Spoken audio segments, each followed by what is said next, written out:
I did not have sexual relations with that woman.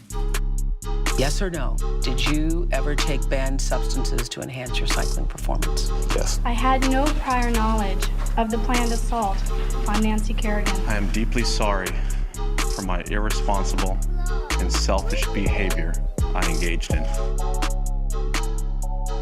Hey everybody, it's Oops the Podcast. I'm Francis and he is Giulio. And we are joined today by the fantastic Emma Willmann. Emma, thanks for being here. Thanks for having me, guys. Emma is a comedian, actor, writer, formerly of New York City. Yeah. Now of California. But I'm like moving. It feels so ambiguous because I'm still having my place here and I'm just renting it out. As long as I can, because it's like not legal to do.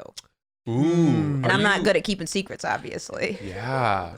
Wow. But do you own the apartment? No, I'm renting it and now I'm re-renting it.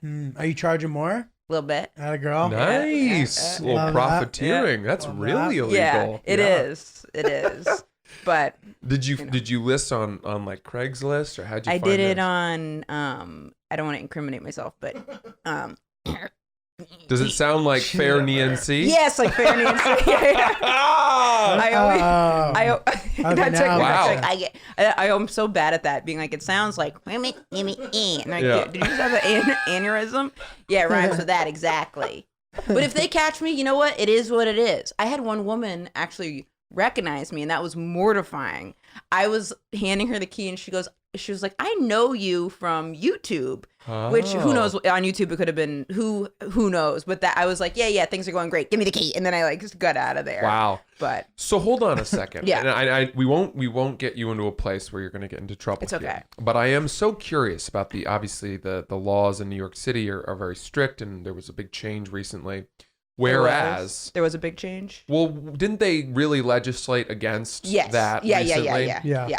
Whereas was it Chicago that I was in recently where it has become, no, it was Nashville. Nashville has become a city that is so welcoming of Really? fair GNC, Right. that they have actually got full rental buildings where every single apartment is one of those. Is a rare EMT. Wow. That's right. That's actually, but you know what's gonna happen then? It's just gonna be like a hotel. It It has is- it in what I LA mean? too. Like it comes full circle. Like I Yeah. just saw an Amazon bookstore. I forget where I was. And I was just like, in Amazon. I mean, they stuck it to Barnes and Noble. Yeah. Like they came in, took over, and then rebuilt it. You know what I Yeah. mean? Nobody's doing brick and mortar anymore. Right. And then they were like, okay, we're going to run you out of business. And now we're going to do brick and mortar. Introducing, Yeah. yeah. But it's crazy because in Nashville, obviously the biggest industry there is tourism.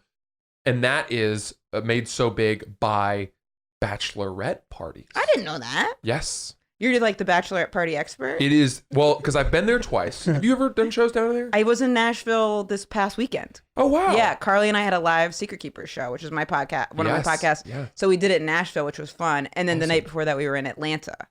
Okay. Cool. Yeah. Yeah. I bet that's pretty similar too.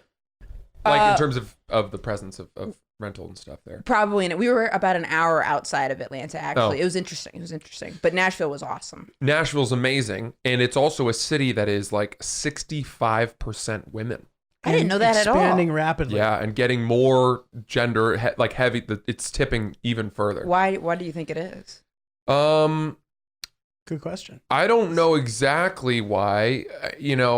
Obviously music is the big industry there. But people are like actors are moving there now. Huh. There's all the big agencies have big buildings there, Gersh, William Morris, all that shit.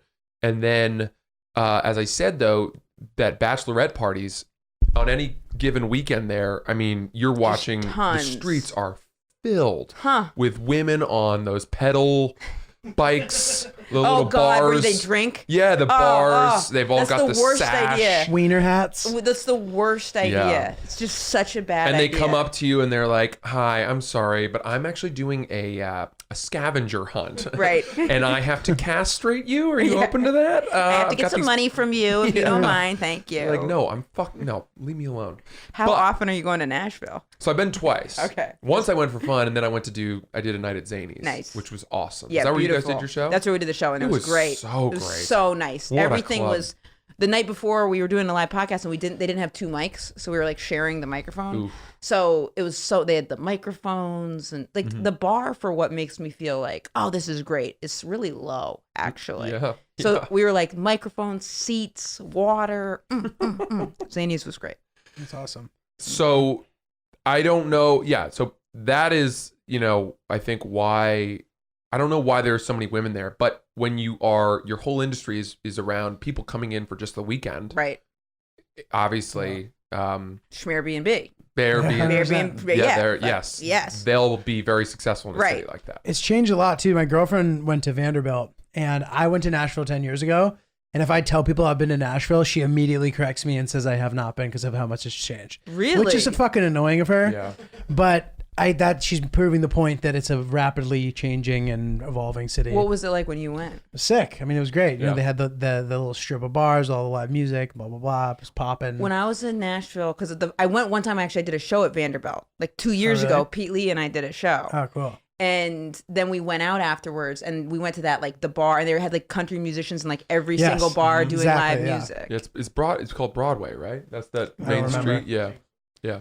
Mm. And everything's right there. They say it's one of the fastest growing cities Yeah. in terms of population, like in America. When you guys go to cities outside of New York, like for shows and stuff, do you ever picture just like moving there? Because I do that a lot. I'll be like, what if I just Like scenario wise, because you want to, or you just picture it because? I'll just picture it like kind of because it depends what else is going on in my life. But if I'm like, if I'm feeling unhappy wherever I'm at for some reason, then I'll be like, what if I just moved here and got like a taco truck or like something, you know? I do, but it's only happened for real with about 2 cities. I do it everywhere. I'm always like, what if I just moved So, here? so you go to Phoenix, Arizona, and Kansas think, City. oh, I don't know what it is. I don't know if it's like the cost of living seems so miraculous everywhere else. So I'm Yeah. like, oh, I would like, this is incredible. Or I just want an escape, but always picture going and starting a business like I would have any idea how to do that. Which I mean. I think that, yeah, I mean, that's great, but like. It's very youthful of you. Yeah, It is. Objectively, as comedians, it's not that I have some snobby superiority syndrome of New York. It's that based on what we do, there are only really 3 cities that we could live in New my York, mind. Chicago, And LA. Yeah, That's totally. it. Totally. So when I go to Chicago and LA, I look around and think, what would it be like to live here? Right. But when I go to, play shows in, I don't know, even Nashville, like there's just not a ripe enough comedy Right. scene to get good enough. Right. I agree. That's healthy of you, and that's you keeping on track with your overall vision. Yeah. My way of doing it is maybe it's my ADD or whatever, but it's me diluting my plan, which I gotta make. Oh, interesting. Yeah. I'll say this, Emma, you're Yeah. the only comedian that I know who like early on, because I mean, we kind of Years started ago- together-ish. Yeah, right? I'd been doing it in Boston, and then I moved here, and then I moved back to Boston. I met you like the first time around, I'm pretty sure, Gotcha. but we used to do. I don't know if you've like mentally blocked this out or not, so sorry to like No, please. re-bring it up, but we used to do after prom shows. Oh, I remember that. Of course, Oh. Like, regularly. Famously. Me, him, Mike Cannon, Pete, Ricky, and Ricky. Chris D. Yeah. He had like just started to move on from doing that. Yeah, I remember when he moved on, and then they had, I forget, because they had the Late Night at Broadway, which is a comedy club in New York, and that's where they would do the prom shows, and then they would Right. have And they would New York make- Comedy Club New York Comedy Club, yeah. before the new people. Ooh, But brutal. I remember that you are the only comedian that I've ever met who you told me, you're like, I'm taking some time off, Yeah, and you actually came back and did really well. and I took the time off. Like I You're went the to only grad one I've ever school, seen. left- That I'm taking time off is typically soft quitting. Sorry to Yeah. interrupt you. Totally. I took some time off. I took a year and a half off to go to law school. Are you serious? Yeah. But I didn't know that. but when I did it, nobody would have noticed that I was taking time off. That's what I'm saying. But I Yeah, don't think like, people would have noticed. Yes, they would have. You were around. I was around, but like I was just doing like tons of open mics, bar shows, and then I would go back to Boston to do spots. But when I graduated grad school, I was like, how am I going to make this? And how am I going to make this all work?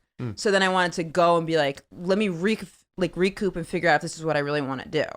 Well, let's back up for a second because I didn't know you went to grad school. Hell yeah. What did you study? Media studies. And that was the other at the new school. Okay. Which is an awful name for a school because so bad. It just creates a problem because that place has to renovate constantly. And they're always renovating to live up to their name. New. Yeah.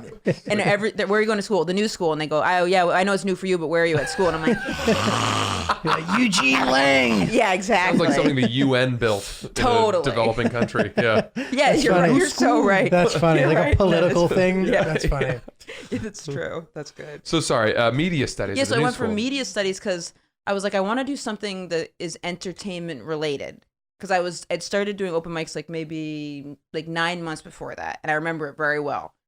Okay, I did this show in West Warwick, Rhode Island, and to this day it was one of the worst shows I've ever done in my life. It was a comedy competition, and I brought my mom to it. It's the first time she'd ever seen me do stand-up. We get there, we park behind a truck that had a giant Confederate flag on it. Oof. We walk in, and the place was brutal. And I remember they were like, okay, your mom goes over here, and then the contestants go over there. My mom was like, well, what's happened? What's going on? And then they separated us. And I remember like you were at the border. Exactly. Yeah. Exactly. It was very similar. I was detained. And they made I remember seeing my mom she was just so like, what is this? And it was like the worst show. It was so bad.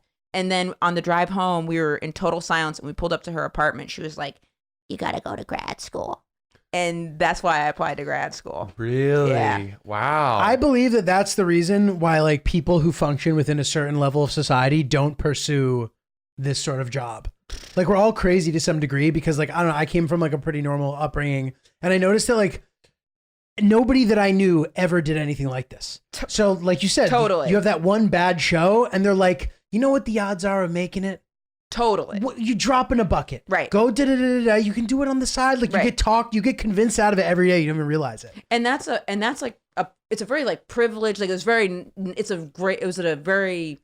very like privileged like standpoint to be coming from with that. But yeah, like it was like, why would you, what, like she was just like, what, you gotta, not you should. She's like, you gotta go to grad school. So 100%. how Crazy. long was the program that you did? It was 2 years, and I was like leaving constantly to go do open mics. Like I would go do an open mic, do a show, go back. I didn't like hang out. I was just always like focused on comedy, and I used to drink a lot. And I remember like I would go get a Qdoba cup of beer because I would take some night classes, and I would like have a beer in class. I don't know what I was doing. Where'd you go? Oh, your new school, right? Yeah, I don't know what I was doing. Is this the one on 8th, the Qdoba on 8th Street? Yeah. That's so funny. Why was I a monster? Like I don't know what I was thinking. Yeah. Qdoba was lit. It was kind of lit. I liked Qdoba, Yeah. I would go get like chips and guac and then like Corona and then put it in a soda cup and then be in class like, and then go to my shows. I guess it was like that was a good time in my life actually. Fun. I once competed in a Qdoba burrito eating contest. Oh God. How'd you do? And it was a team event, and it was in college, and it was me and my 3 roommates. You love that. And it was like the team that would eat. Everyone had to eat a full burrito Okay. as fast as you could. And once you finished, then the next person went. So it was a relay race, effectively. And we were watching, and I went first. And everyone assumed, because I'm a pretty good guy, a big guy with a good appetite, Right. that I'd be able to eat quickly. You had a gag reflex? Dude, I'm telling you, I ate my burrito so slowly that my teammates were furious with me. Why'd you go so slow? Because I can't just swallow without chewing. You know, I'm not one of those people who can inhale food. Right. Maybe I was raised the right way. I don't know. I'm sorry. Yeah. But I need to know that I'm not going to choke on my food. I get nervous. I get it. So by the time I was done, we'd already lost. So you were like nervously chewing in that. I couldn't, and even then it still hurt Wow. how quickly I was eating it for Wow. me. I'm You should sorry have for thought that about pain. that. I didn't know. Right. I didn't know I was such a slow eater. You know, it's one of those things you don't really like notice Until you're under the gun. Actually under the gun. Yeah. Right. Yeah. They must have been freaking out. They were furious. Francis! They were like, "You really blew it for us." And the winners got to go to like on a cruise or something, and then perform the Qdoba challenge at like the TD Bank North Garden or something. What? What an honor. Look at these 5 morons. Yeah. That went to, Stupid. this is at Harvard too. Yeah. Wow. That's great. But not Man. all the teams were. I mean, I think the team that ended up winning from our division was a group of like Harvard football players. Wait, so this was like a legit like division Oh, it was type. like a sanctioned thing. Wow. Yeah. How'd you even make it that far? Well, we were just in the preliminary round. Okay. It was we had signed up. Wow. And we went, and I went first, and we was just we were toast after. Did they still bring it up to you, or are they No, fortunately, people. I mean, I've done such worse things since Right. then that they've replaced it as my internet search history. But whatever. Dude, I feel like if aliens were to be like, all right, so there's two genders of human, there's women and there's men, they'd show that as an example of men. him just timidly eating a sub like I can't, I get acid reflux. Yeah, and the other guys be like, what the fuck? This guy's blowing the lines burrito. of burrito. Like, Shove that burrito! I can't shove it. Blowing lines of burrito. so I'm fascinated though. Still, so you went to grad school almost out of deference to your mother's wishes. What? Totally. So I go into grad school. I love my mom, and I felt bad. She was just like, "Wah." And I went to the school, and I studied media studies. And I was thinking, I remember I did like this thesis on celebrity construction and monetization, and how you take a person and you turn them into a product. And while I'm like studying that, because like the same way we socialize like race, class, gender, I was like, oh, we also like socialize these actual realities of celebrities. Like it's true, but it's not true. And there's a lot of media in the mix there. So I'm studying that while I'm going out doing comedy, and it started messing with my head. I think that I just figured out why I was drinking so much in class. Because I'm studying this while I'm also trying to like make an entertainment. And I was like, this is insane. So I switched it from thesis to independent study. And then right when I graduated, I was like, if I'm going to really try to do this, I'm going to need to make sure this is 100% what I want to do. Interesting. That's crazy. So, Yeah. but yeah, I would imagine it's tough to be so deconstructivist of the very thing that you're trying to pursue. Totally. Yeah. And it took me 100% out of like I wasn't even thinking about comedy. I was just all of a sudden I was thinking about like the business of it. Right. And that's not doing that while you're doing prom shows at 1 a.m. Meeting him doing prom shows with kids from Long Island where they're trying to prevent them from like having sex with each other. So they throw us in the mix. We didn't get paid for those either. And we didn't get paid. 2 a.m. Wow. It Yeah. would make sense to do that if you were trying to become an agent, I can imagine, to really understand the X's and O's of the monetization. But if from the creative side, the prom shows, I want to ask you guys both about that. Because I remember we had something called Project Graduation. We had that too. Yeah. So it wasn't after prom. It was after graduation night. All the seniors were ferried around on these buses to a night of events.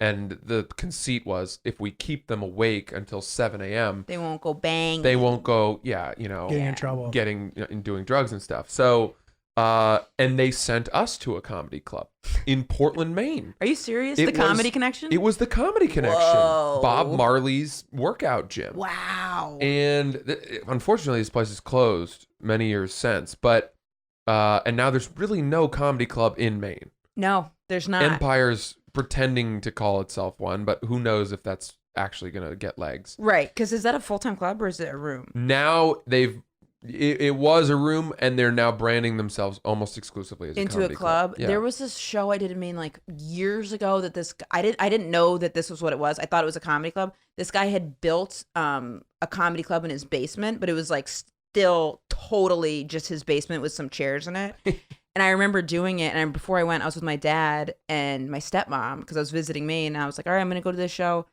They came with me, and on the way over, the guy calls me, and he goes, hey, real quick, do you like to party?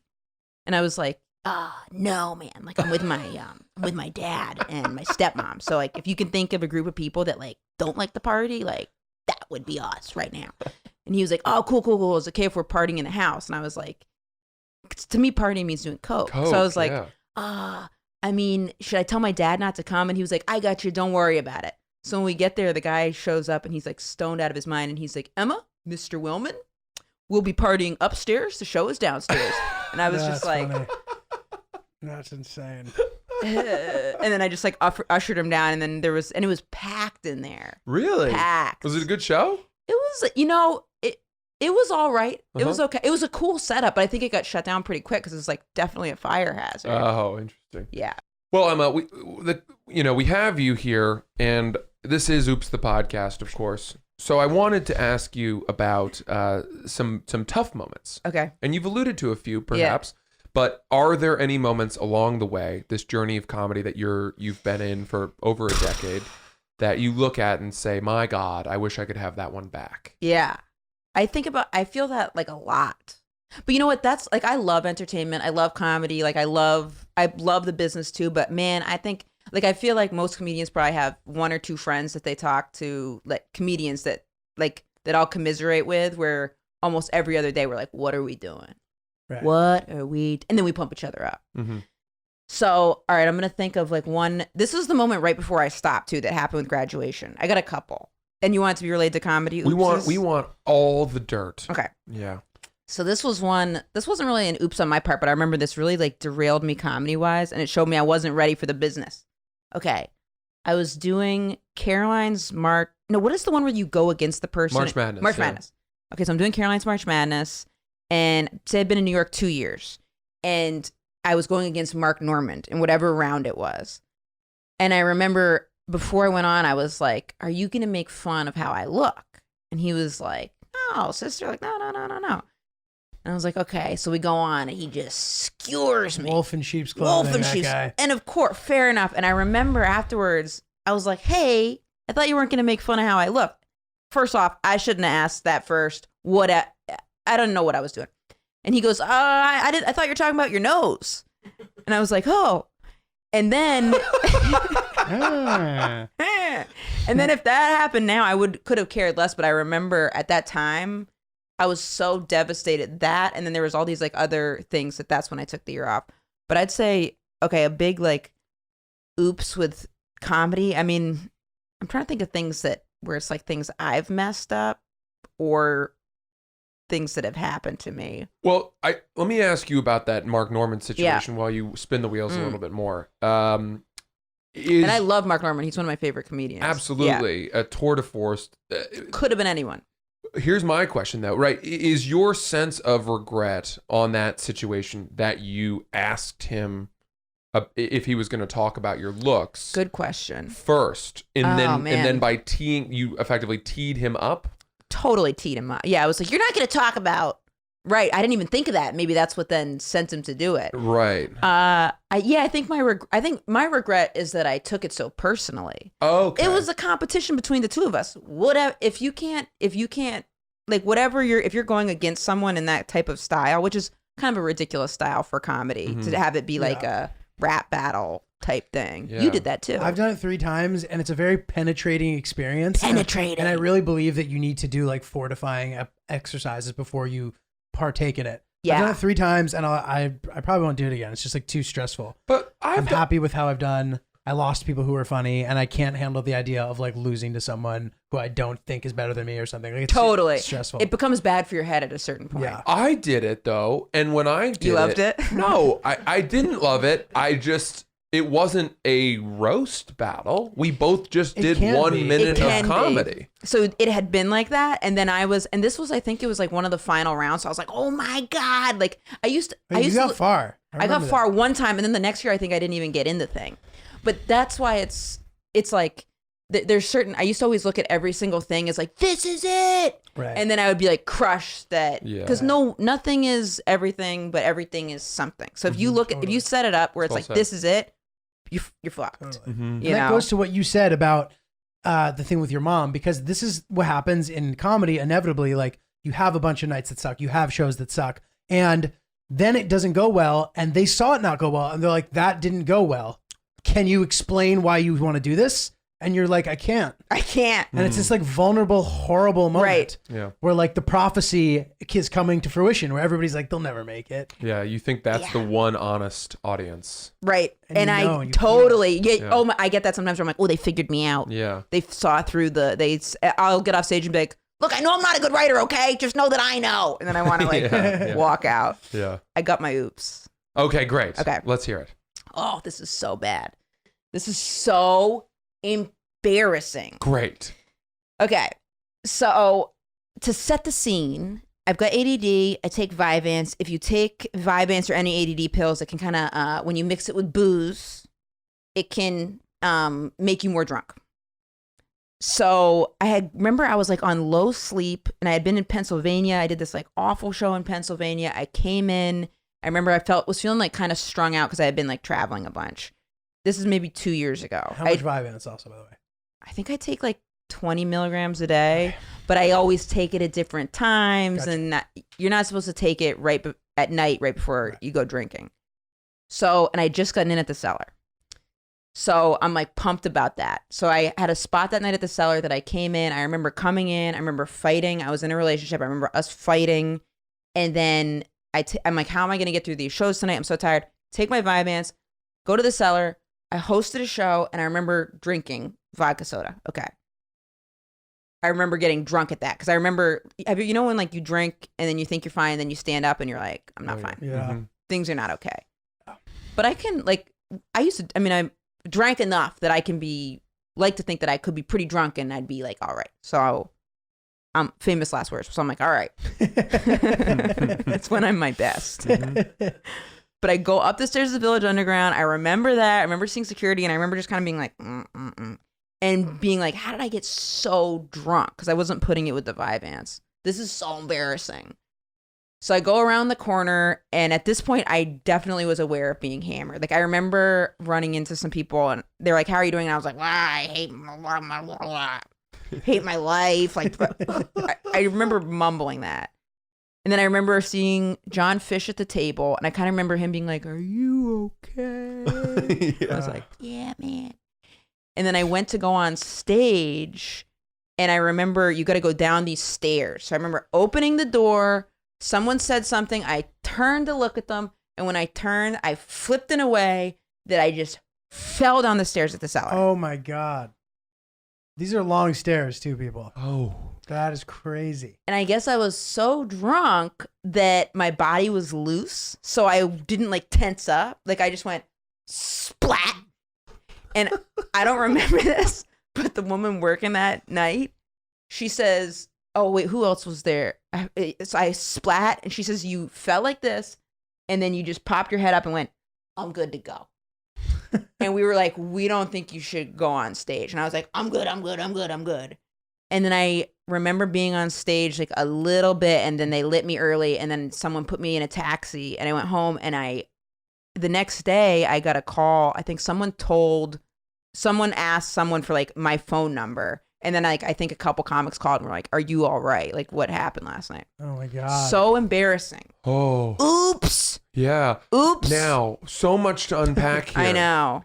So, of all the places in New York for this to happen, Oh yeah, this is the worst the one. Comedy Cellar is Sacred. the worst place Sacred. imaginable. Couldn't be worse. Because everything gets back to Yes. the booker and Yes. everyone knows everything, Mhm. right? So did people cover for you? Were you in trouble? I think they got me off stage quick enough that I wasn't in trouble, but if I had ever done anything like that again, it would have been because it's just, you can't do that. No. Right. And then I think I didn't drink for like a long time after that. And luckily that's when I got Crazy Ex-Girlfriend. And because I remember after that, I was like, I never want to, I'm like, I got to move to Kentucky. I'm always with them. Got to go start a food truck in Kentucky. I'm going to have a car dealership. It's going to be big. So if I have a really bad night, sometimes I'll Google franchise. Like I'll be like, what are like low entry point franchises that you can have? Or I'll Google what to do if you tried making it in show business and it didn't work out, but you have a graduate degree and there's a long gap on your resume. Search. Not much pops up, but I remember just being like so mortified about that. I didn't get in trouble for it. Wow. That's amazing. That's amazing to me because, So bad. I know stories of people there who have lost their ability to perform there, who have fallen out of favor for far less. You know what I think saved Yeah. me? This is what I think saved me. I think that I fell down the stairs and splatted is what saved me, because if I had just gone and gotten right off stage, I bet they wouldn't have lit me so early. Like they would have just been like, oh, she's up there drunk. But because I had fallen on the stairs, it was like, she just got injured. Oh, she has a concussion. She's got a concussion. Let's get her off. Wow. So I think that was maybe the saving grace. Because like I could have turned like that and been sober And then it was just like, what are you doing? But I was like, I'm good. Got on stage, and I think that that's kind of what. But That's crazy. so embarrassing. Giulio, have you ever fallen down a flight of stairs? Not like since past the age of 8. From the top. Yeah. No, Yeah. but I can tell you about what happened when I was the age of 8. Yeah. How Yeah. did you know, by the way? I don't know. My cousins thought it would be I funny to know dress kids. me up like a woman, Mm-hmm. and they dressed me up like a woman, and I was wearing high heels, and I fell down a flight of stairs in high heels. Is that a sign of sorts? Like, It's you were crazy meant that to be a man. I picked the age too. Where Yeah. the last time it Yeah, since you were 8, what's been happening then? that's Have you? I've fallen down 2 flights of stairs. Oh, wow. Damn. I was at this place called Vincent's in Oxford, England. Wait, same time? So, like 2 No, flights?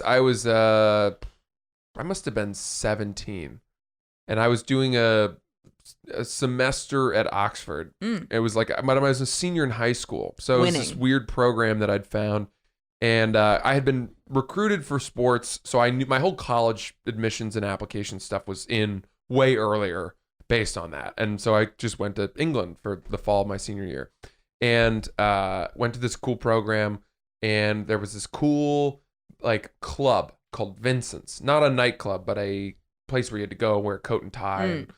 And they serve these things called pinkies and perkies, Uh-oh. which are these drinks. They're, super sweet, and you had no idea what was in them. And I drank like 3 or 4 of those, and the staircase was carpeted. And I went, and it was one of those staircases that turns at the top. And so I went to step down, missed it, and just slid head first all the way down to the bottom because it was carpeted. Bobsled Yeah. coming around the corner. And then I remember my buddies being like, "Oh my God, dude, are you all right?" And I was like, "Yeah, I'm fine. It's carpeted, whatever." Stood up, walked along the next floor to the next staircase, and then did it again. Fell right down those stairs. 2 flights of stairs. Still That's better than crazy. eating Qdoba too fast. Yeah. So I was not allowed back at Vincent's. Were you injured? No, I was fine. I was pretty athletic, so core Good. work, Because I was scraped up. Like, I remember this side of my face was bruised. Yeah. I was hurting, but it's just so embarrassing because it was like, I remember being like too drunk, and then Right. I kept drinking too. And then people hear about it. Comics tell that story. Yeah. That's I think I was messed up enough that it was less like you got out of control and more like, are you all right? Because I remember, I think it was Ryan Reese. I saw him and he was like, you were fine. And then you were so not fine. Yeah. Because the amount of drunk I got was like quick. Well, Emma, it's been an absolute pleasure to thank you have guys you so on, much for having on me. Oops. And Absolutely. where can we find you on social media and on the road? Emma Willmann is my Instagram, and I'm always on Instagram. And I'm trying to think if I have any. Oh, for road dates, January 25th, I'll be at the Bell House with Carly doing a live podcast for Secret Keepers Club. Awesome. Yeah. Great. Very cool. Thank you guys. Giulio is at not Julio. Got anything coming up? January 10th in Fairfield Comedy Club. Should be fun. Awesome. Check it I out. love that room. It's great. And I'm in Portland, Maine on December 21st at Port City Music Hall. Big holiday homecoming show. I hope to see you there. Adios.